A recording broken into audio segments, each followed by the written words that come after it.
ela...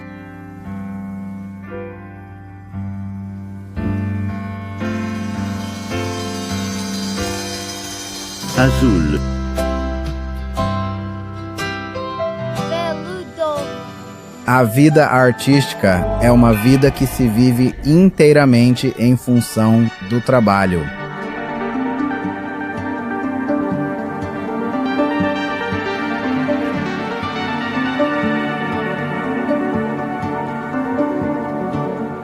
Poderia estar atuando em qualquer forma de arte.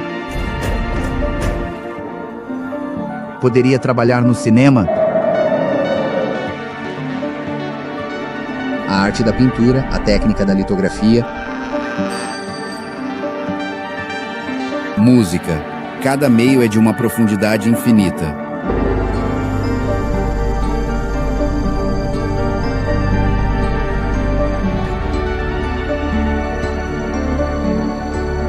E quando você os conhecer, eles te deixarão ir mais fundo. É a vida da arte.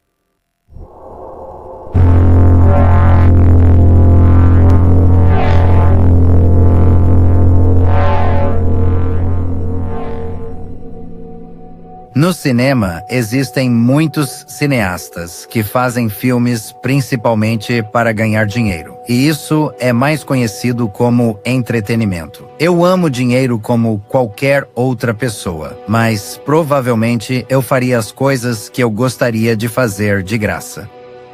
A coisa mais valiosa que eu poderia transmitir aos novos realizadores de cinema é aquilo que eu sempre digo: encontrem a sua própria voz.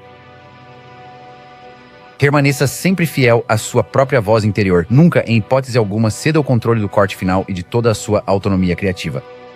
Nunca aceite uma ideia ruim, mas nunca recuse uma boa ideia. E eu simplesmente adoro esse processo de capturar ideias pelas quais me apaixono e depois transformá-las em realidade. E eu gosto de todas essas diferentes etapas de criar algo. Eu adoro estar envolvido nisso. E sinto que quando a gente está verdadeiramente imerso, mais ideias fluem. A gente se aprofunda cada vez mais e é uma jornada emocionante, uma experiência verdadeiramente empolgante. Todas essas diferentes formas de arte são emocionantes, são verdadeiramente cativantes para a alma. Então, se você ama as ideias que surgem,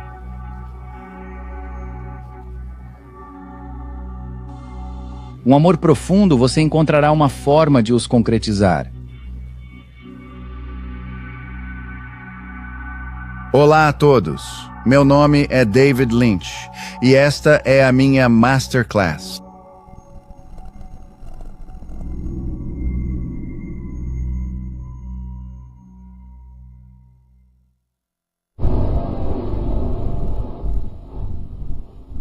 Eu sempre digo que as ideias são o mais importante de tudo, então eu sigo o caminho que elas me mostram. Poderia ser para um estúdio de pintura, poderia ser para um escritório para trabalhar num computador, poderia ser uma sala de som, sabe, para trabalhar com som. Você vai onde as ideias estão te dizendo para ir, onde você está animado para fazer isso ou aquilo. E isso te leva, você sabe, para esses lugares.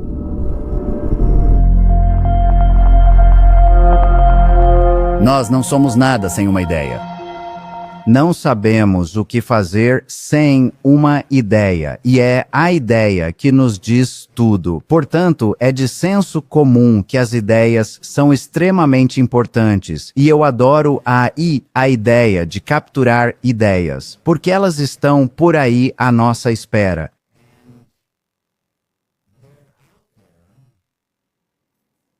Milhões de ideias, e nós não as conhecemos, não temos a menor consciência delas, até que elas, de alguma forma, entrem na nossa mente consciente. E então, só nesse momento, nós as conhecemos de verdade, nós as vemos claramente, as ouvimos distintamente e as sentimos profundamente. Nós compreendemos o seu verdadeiro estado de espírito, a sua essência mais íntima. Mesmo que seja apenas um pequeno fragmento do que poderia ser um filme completo, uma pintura ou qualquer outra coisa, nós nos apaixonamos por isso por alguma razão. Algo dentro de nós diz: esta é uma ótima ideia para mim. E então você anota essa ideia num pedaço de papel de tal forma que quando você lê o que escreveu, a ideia volta por completo. É super importante que você anote as suas ideias para não as esquecer. Eu acho que já esqueci umas 3 ideias incríveis na minha vida. Então, anote as suas ideias e as salve, porque elas são algo muito importante. E então, podemos falar mais sobre capturar ideias, mas eu associo a captura de ideias com a pesca. É preciso ter paciência, e eu digo que o desejo por uma ideia é como uma isca num anzol, e é como colocar um pedacinho de isca num anzol e baixá-lo na água. E você nunca sabe quando eles virão, ou o que exatamente os irá desencadear, mas de repente, num dia de sorte, eis que bingo, você vai pescar um peixe, você vai pescar uma ideia. E, como eu digo, você não consegue ver o peixe lá no fundo, mas quando você o puxa para fora da água, é como se a ideia viesse à sua mente consciente. Você vê o peixe, você consegue observar todos os seus detalhes, sabe? Os olhos do peixe, a boca, as barbatanas, todas aquelas pequenas escamas brilhantes. Você se apaixona por esse peixinho e você anota essa ideia, e agora você tem ainda mais isca e pode descer aquele peixe, e outros peixes que fazem parte daquele cardume nadarão até ele. E você vai pegando cada vez mais fragmentos e um roteiro vai começando a surgir. E é mais ou menos assim que as coisas funcionam para mim. Uma outra analogia é que tem alguém na sala ao lado com um quebra-cabeça que já está completamente montado, e eles vão me jogando uma pecinha de cada vez. Então, imagine as primeiras peças de um quebra-cabeça. Elas não se conectam a nada. Você pode amar as cores delas ou a forma ou algo nelas, mas você apenas as guarda, e então mais chegam. E aí você começa a ver algo surgir e finalmente o quebra-cabeça está completo.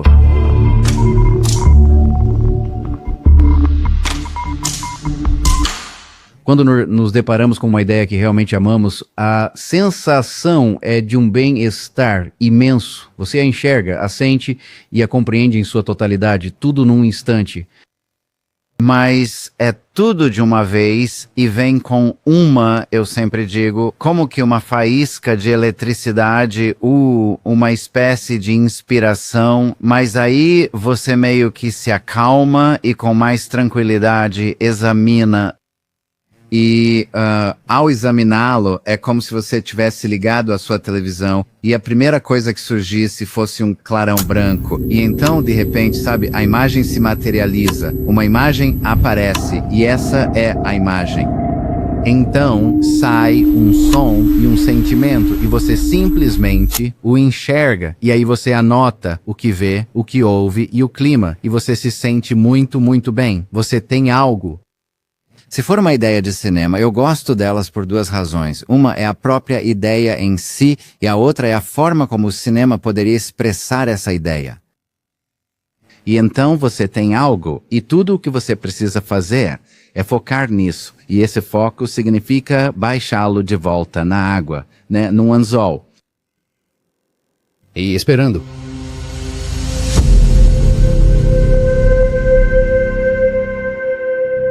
Eu diria que a intuição é a ferramenta número 1, de facto, do ser humano. A intuição, a forma como eu a entendo, é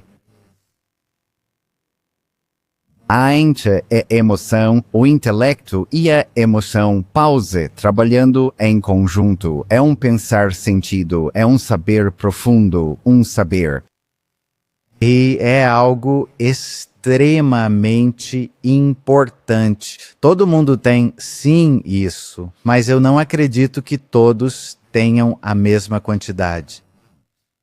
É como a consciência. Dizem que todo ser humano tem consciência, mas nem todo ser humano tem a mesma quantidade. O potencial, no entanto, para cada ser humano é a consciência infinita, a iluminação suprema. E poderíamos conversar sobre isso em outra ocasião também.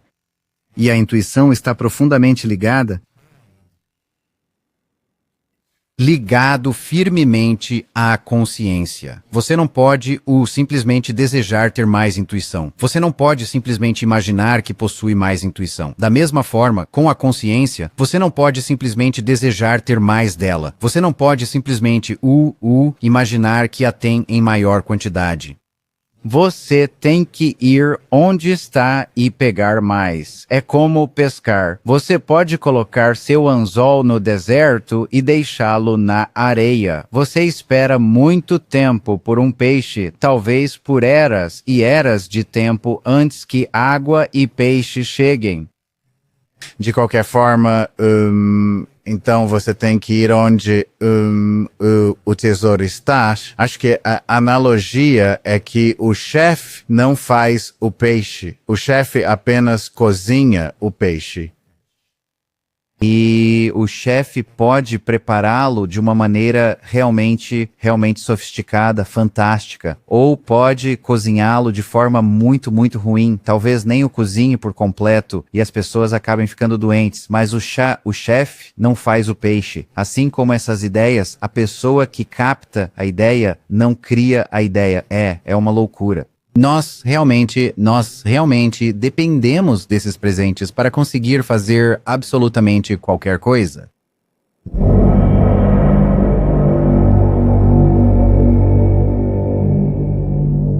Muitas ideias vêm do nosso mundo e o nosso mundo contém muita violência.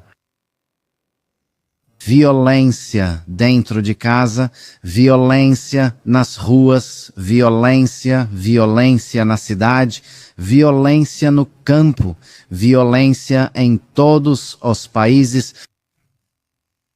Muita violência, muita corrupção, muito sofrimento, muita tensão, raiva, ódio, medo, muitos erros. As prisões estão cheias. Os hospitais estão cheios.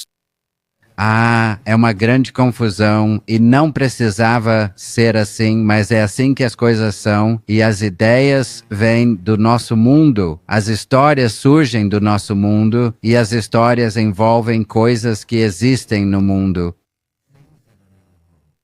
Sabe, eu sempre digo para ter o sofrimento e a violência e todas as coisas da natureza humana, negativas e positivas, no roteiro, no filme, no livro, mas não na sua vida e que você não precisa sofrer para mostrar sofrimento numa tela ou num livro. É possível ser muito feliz ao mostrar sofrimento e essa é a chave para tudo. As histórias, ao longo de todo o tempo, sempre tiveram conflito e todas essas diferentes coisas, mas as ideias vêm do do mundo. Vêm de outros lugares, parece também, mas muitos vêm do nosso mundo e a sensação de estar nele evoca essas histórias que surgem.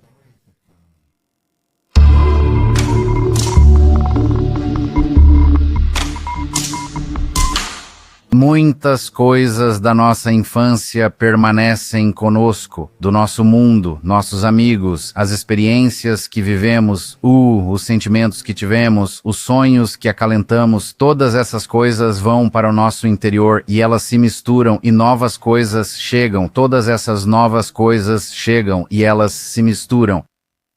E se por acaso vocês tiverem um tempinho para se perderem em devaneios, para sonhar acordado, eles podem, de fato, conjurar e criar algumas coisas maravilhosas. E é uma história realmente muito bonita. Todo mundo tem essas coisas a circular. Existe a possibilidade de que elas possam desencadear ideias. O reservatório de cada um está bastante cheio e dizem que a janela para esse reservatório está completamente aberta enquanto crescemos, absorvendo e assimilando todas essas coisas. E por uma questão de segurança, essa janela começa a se fechar a partir de um determinado momento e você passa a trabalhar com o que já tem disponível ali. Tem uma história quando eu morava em Boise, Idaho, na Park Circle Drive. Uma noite, acho que era por volta das 9h30.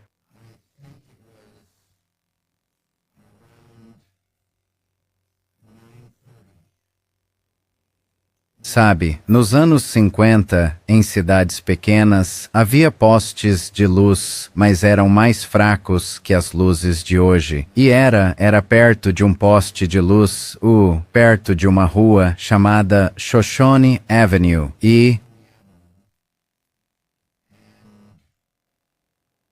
lá do outro lado, eu estava com meu irmão mais novo. Da escuridão mais profunda, uma mulher surgiu. Completamente nua, e ela tinha além a pele com a cor do leite. E ela não estava andando muito bem. Eu não entendi exatamente o que havia de errado e talvez houvesse um pouco de sangue na boca dela.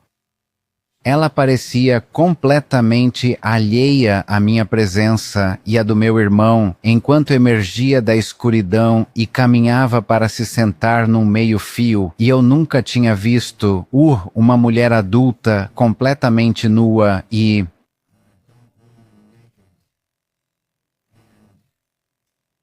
Foi uma experiência bastante intensa e marcante, e eu sabia que ela estava ferida em apuros e eu queria muito ajudá-la, mas eu não sabia o que fazer. Não é todo dia que se vê uma mulher nua e espancada sair dos arbustos, mas esse tipo de coisa acontece e... Nesta história, foi o que aconteceu. Bem na frente da sua própria casa, estúpida. Sai daqui, Mike. Michael, pega ele. Para com isso. Mike, para com isso. Cala a boca. Só cala a boca, tá bom? Ninguém está falando com você. Vamos. Mike, olha, eu não quero causar problemas. Quem é aquela? Aquela é sua mãe. Sua mãe, Jeffrey. Não, vem cá, seu merda de soro. Olha, a gente tem que sair daqui. Alguém está em apuros. Não percebeu. Dorothy Balance?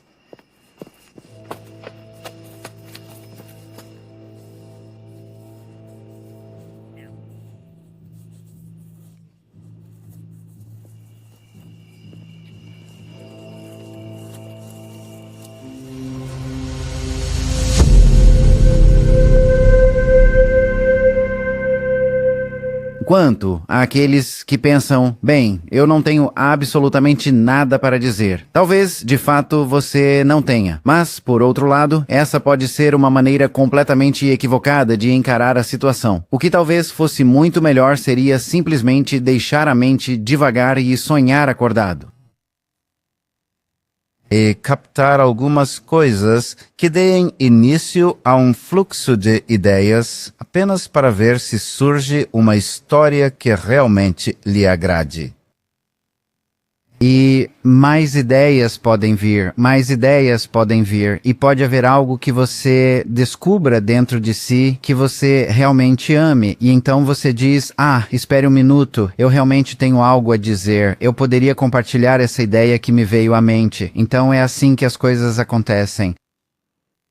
Ter tempo disponível, algo que é tão incrivelmente difícil de conseguir neste mundo agitado de hoje. Ter a oportunidade de sonhar acordado, de se sentar tranquilamente sozinho e simplesmente deixar a mente devagar. É algo que é verdadeiramente importante para se conseguir capturar ideias. De repassando as coisas, apenas sonhando acordado. De fora, parece que talvez você devesse levar essa pessoa não necessariamente para um hospital, mas talvez para um psiquiatra, ou você diz a ele para que ele arranje um emprego. Mas é muito importante. Você está fazendo, parece que você não está fazendo nada, mas o que você está fazendo é tão importante para capturar ideias, para ter esse tempo de mergulhar no devaneio, porque pode ir mais fundo, e você pode pegar coisas, que você não consegue pegar de nenhuma outra forma. Como eu disse, penso que neste mundo atual as pessoas não dispõem de muito tempo para se entregar aos devaneios, mas é precisamente nesse local, sim, é nesse lugar que isso pode acontecer. No entanto, também pode surgir a qualquer instante, enquanto se faz qualquer coisa, porque no íntimo da sua mente você carrega consigo esse desejo profundo.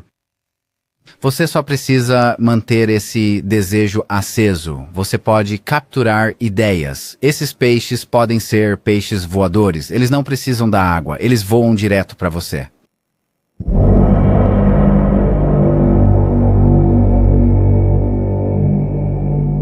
Aquilo que afugenta os peixes ou que torna a pesca muito mais difícil é o estresse excessivo, a depressão profunda, a tristeza avassaladora, as ansiedades constantes, a tensão acumulada, o estresse pós-traumático, o ódio intenso, a raiva incontrolável e o medo paralisante.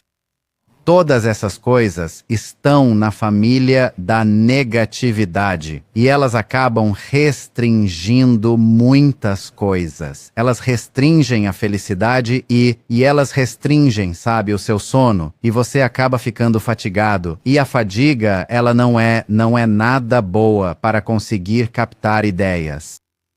Eles, como eu disse, apertam o tubo por onde as ideias fluem, eles nublam a mente, todas essas coisas.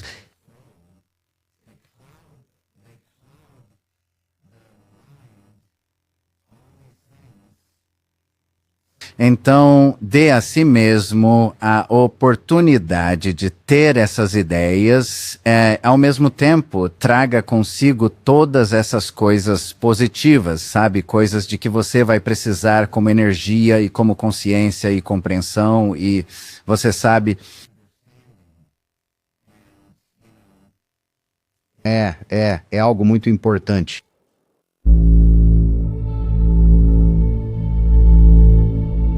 Se você quer fazer um filme de longa-metragem, tudo o que você precisa é ter 70 ideias, 70 cenas, e você escreve essas 70 cenas em cartões de 3 por 5 polegadas e os coloca. E quando você tiver 70 deles, você terá um filme de longa-metragem.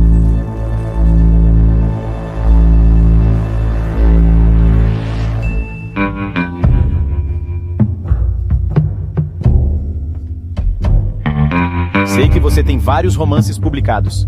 Poderia falar um pouco sobre escrever e o que te inspirou a se tornar um escritor? Eu nunca me considerei um escritor e eu não sei soletrar, não sei digitar. Para mim, escrever é como uma forma, um meio, apenas para organizar e lembrar ideias. As escolas, por outro lado, desenvolveram uma fórmula.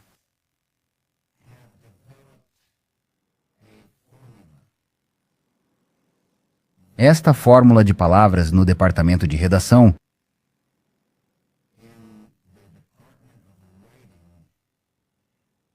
É como crime passível de pena de morte. Eu penso que a solução para isso deveria ser algo que surgisse de forma natural. E sentir-se bem, sabe? E essa sensação é apenas o resultado de todas essas ideias que estão a falar consigo. Acho que revisar a escrita, é um processo fundamental para que tudo se encaixe perfeitamente. Isso é uma parte essencial do processo. Você não quer se preocupar com o resultado quando está começando a fluir. Mas depois, quando você revisita o material mais tarde, quando mais e mais informações foram adicionadas, você percebe que, aquela parte está, sabe, se estendendo demais e acaba perdendo a força, e vamos remover esses elementos e o resultado final fica muito melhor assim. É o que acontece com uma fórmula onde se diz que no primeiro há uma fórmula de 3 atos, eu acho, ou algo assim.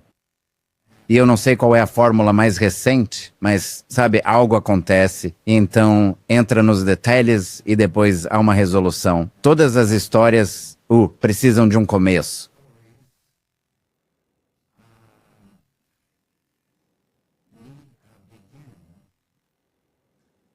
Onde está o meio? Isso depende de onde está o fim, eu imagino. Mas, numa história que continua, poderia não haver, teoricamente, um fim.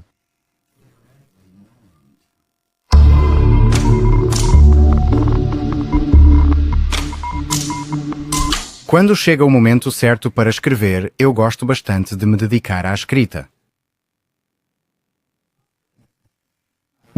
O que eu quero dizer é o seguinte, entende? Bem, a última vez que eu estava realmente escrevendo de verdade foi com o Mark Frost no projeto de Twin Peaks. Mas à noite nós escrevíamos pelo Skype. O Mark estava em Ojai, Califórnia, e eu estava em Los Angeles. E nós trabalhávamos durante o dia. À noite, porque eu fumava cigarros. Minha esposa Emily me colocava do lado de fora e eu ficava de frente para o leste e eu tinha uns blocos de papel amarelos e uma caneta esferográfica de tinta preta e alguns cigarros e um bom vinho tinto e um Bordeaux. E eu sentava nesta cadeira de jardim e trabalhava assim. E se você tiver um bloco amarelo no colo e uma caneta, logo essa caneta começará a se mover e palavras sairão e você engrena.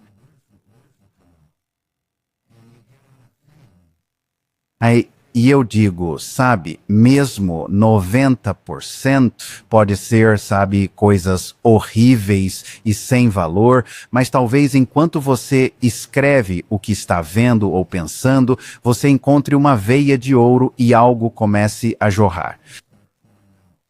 E é mais ou menos assim que funciona, eu acho, quando você pega uma veia. Pode ser um personagem, pode ser uma parte inteira de uma história, ou pode ser uma cena. Mas você precisa ter, como na pesca, muita paciência. E você precisa ter uma vara, uma linha e um anzol. E você precisa estar, sabe, preparado para que ele venha, para que ele chegue.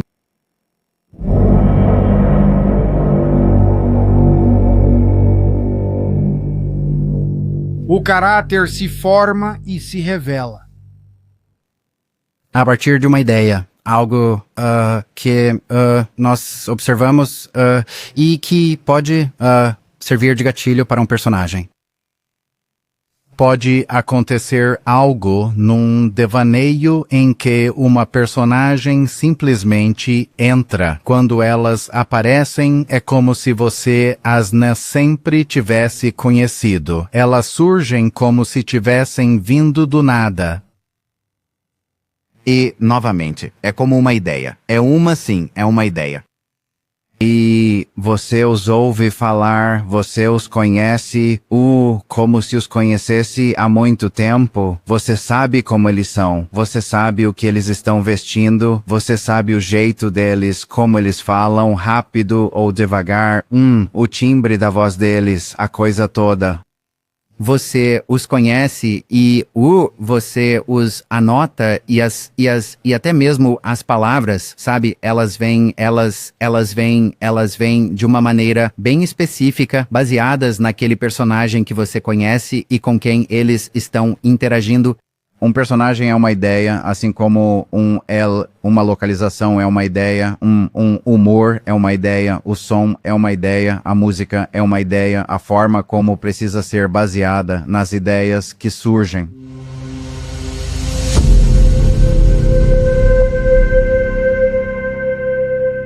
O mistério e os detetives no cinema estão completamente ligados à vida em todos os seus aspectos.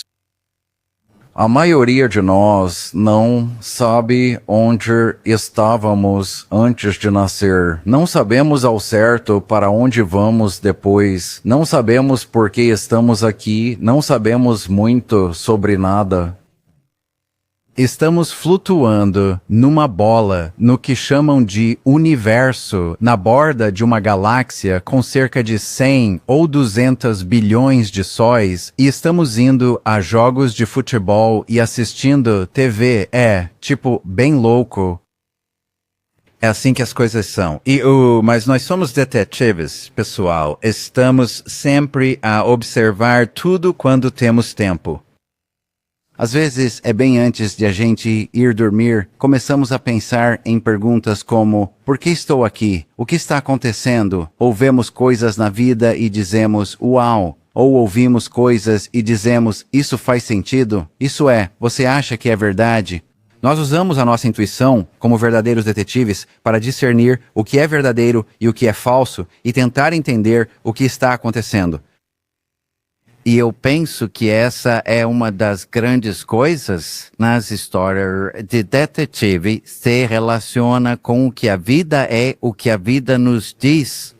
As ideias, contam tudo. E se por acaso você pensa que é apenas imaginação, na verdade você diz para si mesmo: eu imagino. Mas no momento em que você consegue pronunciar a palavra imagino, as ideias já se desvaneceram completamente para você. Não é realmente você quem está imaginando, é o fluxo natural das ideias. E é exatamente aí que o devaneio entra em cena. Digamos que tem uma cena numa lanchonete. A lanchonete tem todas essas janelas e é de dia e tem o cheiro de comida e café sendo feitos, os sons das máquinas e a geladeira, o motor de refrigeração funcionando e os sons da máquina de apostas, às vezes, a caixa registradora, várias outras coisas e pessoas andando por aí, pessoas conversando, facas e garfos, pratos ou mica, passos. Lá fora, alguns sons estão chegando e a luz se apresenta de um certo modo.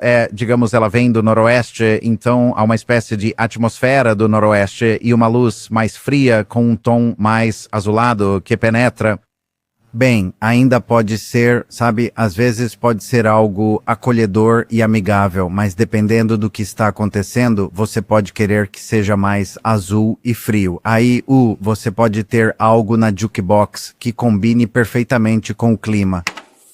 E sim, isso vem com a ideia de que todas essas diferentes coisas, na mistura certa, podem fazer com que o clima seja fiel à ideia.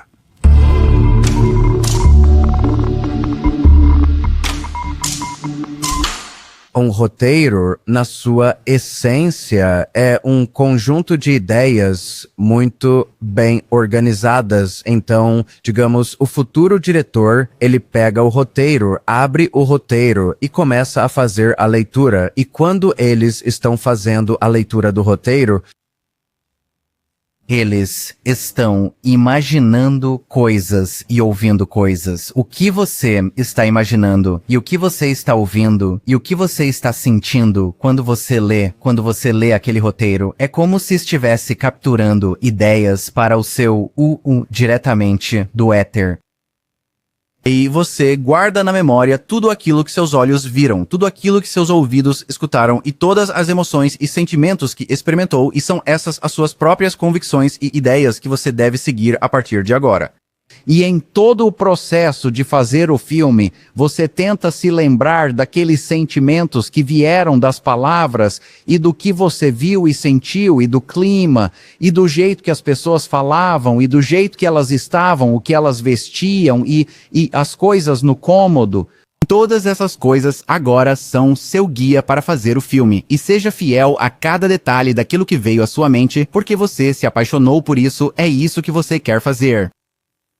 Você teve a ideia, você está apaixonado pela ideia, todas as suas ideias estão juntas, digamos, num roteiro. Agora você vai e começa a reunir todos os elementos para tornar essa ideia uma realidade no mundo material. Um filme é composto por muitos e muitos elementos, então você tem que ser fiel a cada pequeno e minúsculo elemento para ter uma chance de que o todo se mantenha, se sustente.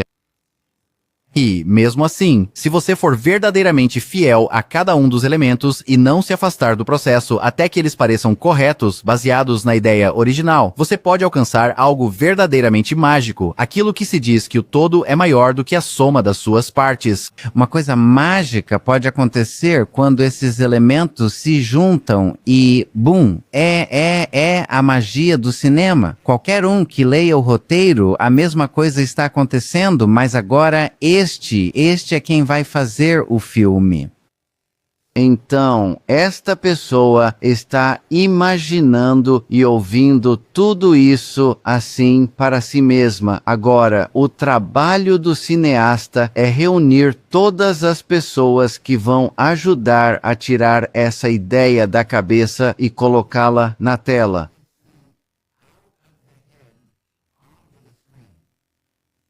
E isso vai envolver falar com diferentes departamentos e fazer com que eles consigam as roupas certas, a luz certa, o detalhe certo, o elemento certo. Então, agora, o que estava vivo aqui vai estar vivo na tela.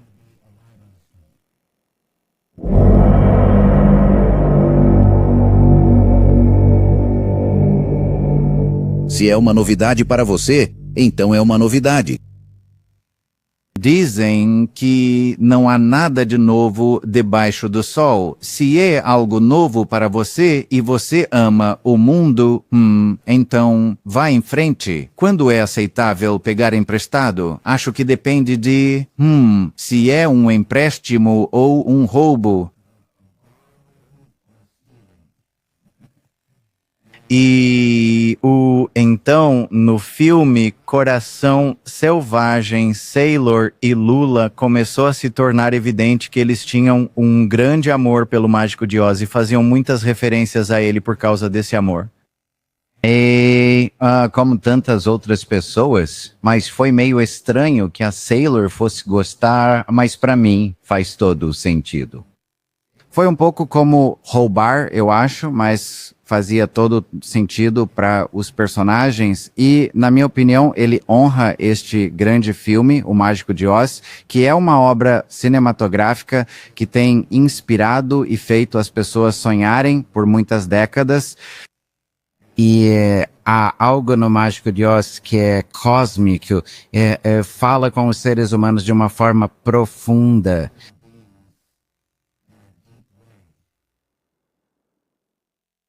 Marinheiro. Marinheiro. Ela é a bruxa boa, sim. Sailor Ripley, a Lula te ama, sim. Mas eu sou um ladrão, sou um homicida e não tive nenhuma orientação parental. Ela te perdoou por tudo o que aconteceu, por todas essas coisas. Você a ama, não é verdade? Não fiques com medo, marinheiro. Mas no fundo meu espírito é selvagem e indomável. Se você tem a alma realmente selvagem, você vai lutar pelos seus sonhos. Não te afastes do amor, marinheiro. Não te afastes do amor.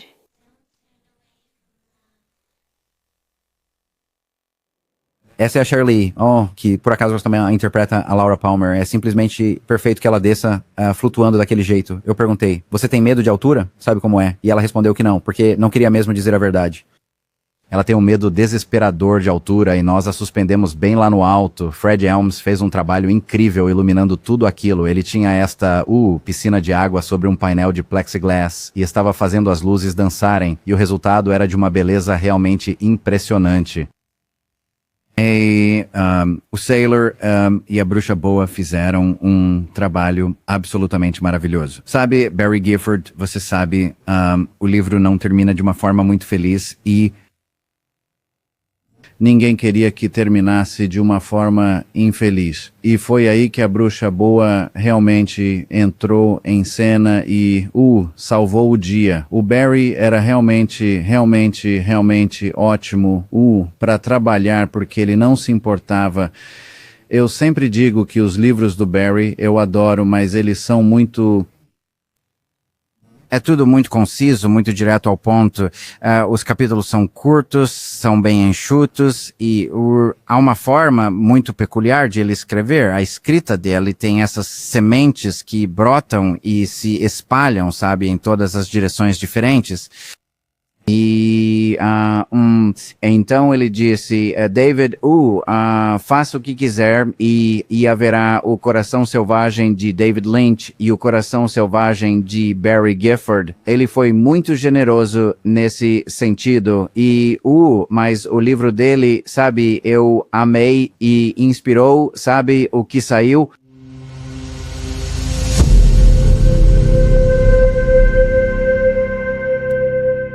Quando se está apenas a começar, é extremamente difícil, a não ser que se venha de uma família com muitos recursos, é muito complicado conseguir ter o tempo e os materiais necessários para poder viver a vida artística.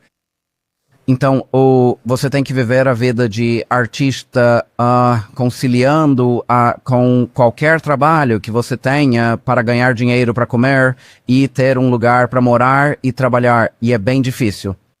Mas todo o tempo em que você está trabalhando para ganhar esse dinheiro, você pode estar pensando e você pode estar economizando seu dinheiro e conseguindo esses materiais e que o máximo de tempo que puder para dedicar ao seu trabalho, o seu trabalho, que é a obra de arte. No início da minha carreira, tudo o que eu queria ser era um pintor. E você não precisa de muito dinheiro para ser pintor. Eu juntei dinheiro entregando receitas para uma farmácia, a Herter's Drug Store em Alexandria, Virgínia. E meu pai fez um acordo comigo. Eu queria ter um estúdio. Ele disse que pagaria metade se eu ganhasse o dinheiro e pagasse a outra metade. Então eu fazia entregas de receitas médicas à noite num Jeep vermelho e branco e com isso conseguia ganhar dinheiro suficiente, trabalhando apenas algumas noites por semana para poder alugar um estúdio para onde eu ia depois da escola e trabalhava até bem tarde da noite. Então eu tive que fazer algumas coisas para conseguir dinheiro, mas eu consegui o que eu chamo de uma estrutura, que uma estrutura é um lugar para trabalhar e os materiais para fazer, ou as ferramentas e os materiais para realizar o trabalho. Então, se você tem interesse em pintura, você precisa de um local para pintar e precisa de tintas e precisa reunir todo esse material e o espaço e então você chama isso de um verdadeiro ateliê de pintura. Cada coisa que fazemos, precisamos de um lugar e máquinas ou, materiais ou equipamentos para, fazer acontecer. Você perguntou sobre este pequeno bangalô que eu tinha na Avenida Rosewood. Eu estava lá numa época em que a gasolina custava 27 centavos o galão. Eu possuía uma rota de entrega de jornais e fazia a distribuição do Wall Street Journal. Eu recolhia os meus exemplares às 11h30 da noite e conseguia faturar $200 mensalmente. Aquilo era dinheiro mais do que suficiente para, se poder viver. E eu construí um barracão na lateral do bangalô para um pequeno, minúsculo ateliê de trabalho. Eu construí alguns barracões no quintal e eu tinha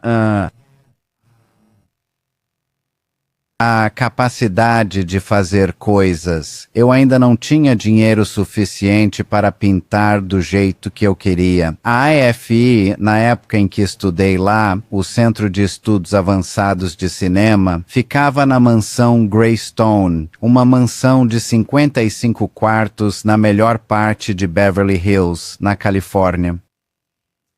À noite não havia ninguém por lá e eu pude assumir o controle dos estábulos. Eu tive um mini estúdio funcionando por 4 anos. Eu tinha todo o equipamento que eu poderia sonhar. Eu tinha salas para o armazenamento de todo o material. Eu tinha espaços externos para construir cenários. Eu tinha uma configuração que você não pode acreditar. Por 4 anos, e eu até morei lá. Eu morava em Beverly Hills, Califórnia, com cerca de $1 por semana. Era lindo. No que chamávamos de sala de jantar, onde comíamos quando eu terminava um maço de fósforos, eu fazia desenhos na parte de dentro.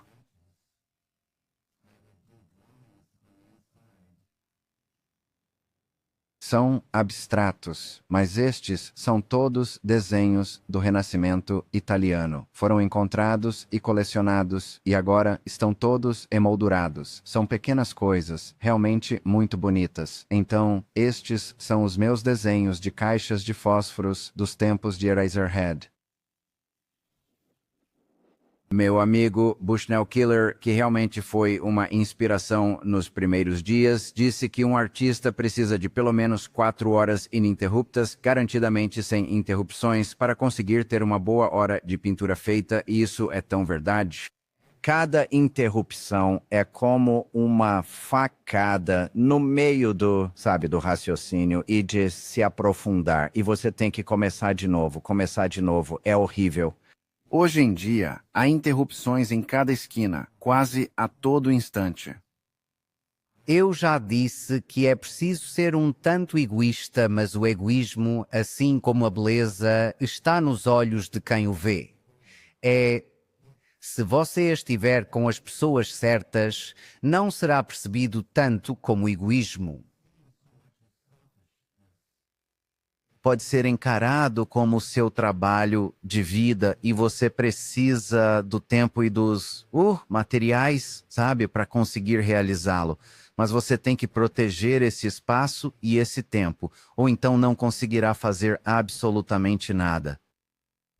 Acho que todos nós deveríamos ter o máximo de conhecimento técnico possível para a realização de filmes. O conhecimento técnico de uma câmera, de lentes, de película, de iluminação, de som, de máquinas de edição. Mas, na minha opinião, o mais importante é aprender na prática. Quando você coloca a mão na massa e realmente executa as tarefas, isso te envolve profundamente no processo e você compreende o que cada elemento faz e abre um leque de possibilidades para o fluxo de novas ideias. Você está aprendendo na prática, não é uma compreensão intelectual, mas sim algo experiencial.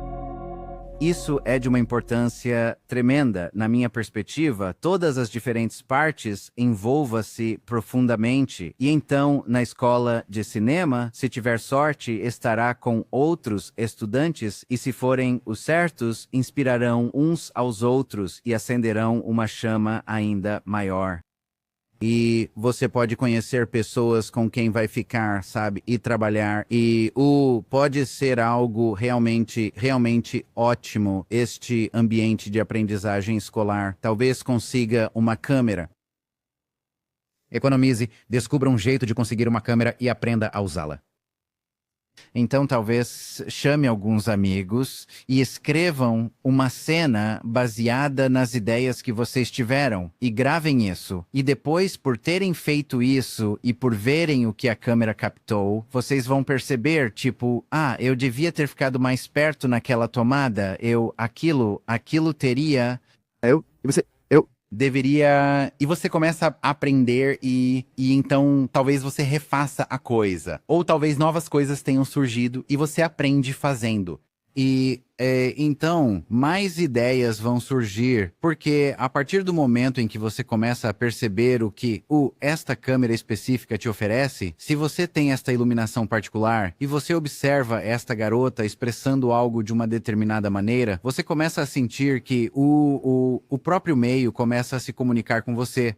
E é como se ele mesmo se apresentasse a você. Você passa a conhecê-lo, e quanto mais você o conhece, mais ele te ajuda a ter novas ideias. Ah, se eu fizesse isso, e isso é uma ideia. Ou, eu poderia. E então eles vêm. E você só precisa se manter alerta. Faça o seu trabalho. Não se preocupe com o que o mundo está fazendo ao seu redor. Isso não significa que você pode simplesmente ficar aí parado sem fazer absolutamente nada. Você tem que colocar a sua bunda para trabalhar e fazer acontecer, e não aceitar um não como resposta. Leve essas ideias para o cinema, ou para uma pintura, ou para o que quer que seja, e dê um jeito de fazer com que elas se concretizem.